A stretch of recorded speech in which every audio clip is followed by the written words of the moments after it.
I got to share a story with you. There is this one calico bass on the west end of Santa Cruz Island. He's got this little grotto that he lives in. His name, I call him Billy Bad Bass. Great fish. I gauge him to be about 8 pounds. I've seen that fish hooked up 12.5 times. You can't catch him. He's that good.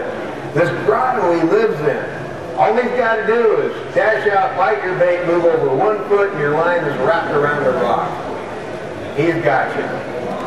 Half the time when you cast, you're going to hang up on that rock and you're going to leave Billy Bad Bass one more decoration for his wall, for which he is always deeply appreciative, and his wall has many.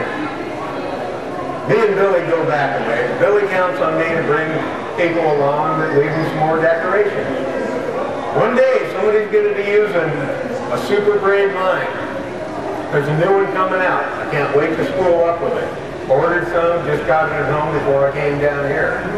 It's called Invisibraid. Made by Berkeley. And this line, it's a braid, but it's translucent.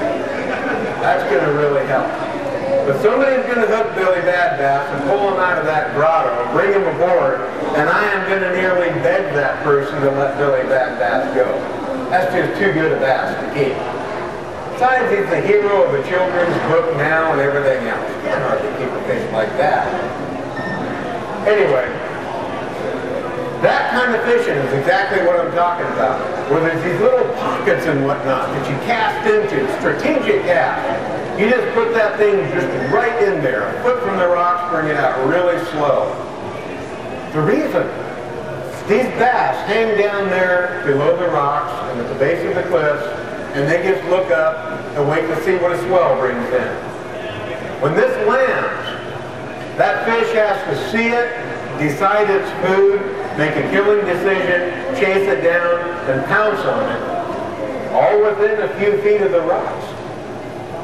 Or it just hunkers back down and waits to see what the next swell brings in. So you got to put it in there close, bring it out slow.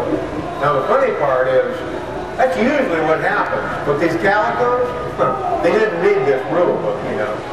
Every once in a while there's this renegade calico out there that comes roaring out from there and slams somebody's bait halfway out to the boat.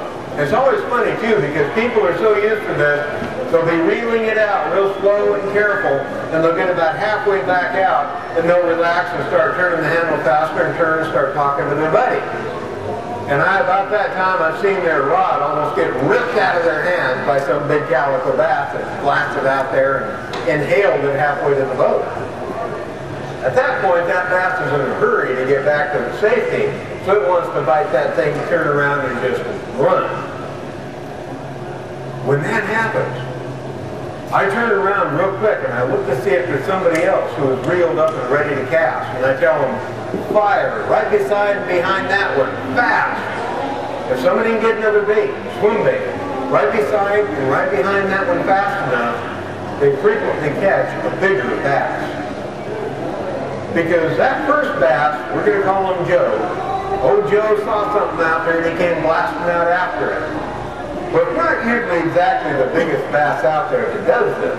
That's not how the biggest bass got to be the biggest bass, making these rash decisions. But a big bass will watch a smaller one go out thinking, I wonder what Joe saw out there. Maybe there's a bait ball out there? Oh, Joe will blast out after it. The bigger bass will kind of mosey out behind Joe just to take a look-see. If it all looks okay, then it's time to eat. So Joe went out there and bit something. The bigger bass was right behind him. And if you can cast right behind and beside that one, you hook up with that bigger bass. I've seen it play out that way 100 times. So when you see somebody hook up like that, and you're ready, think about that. You fire it. Go for the bigger bass behind and beside that first one.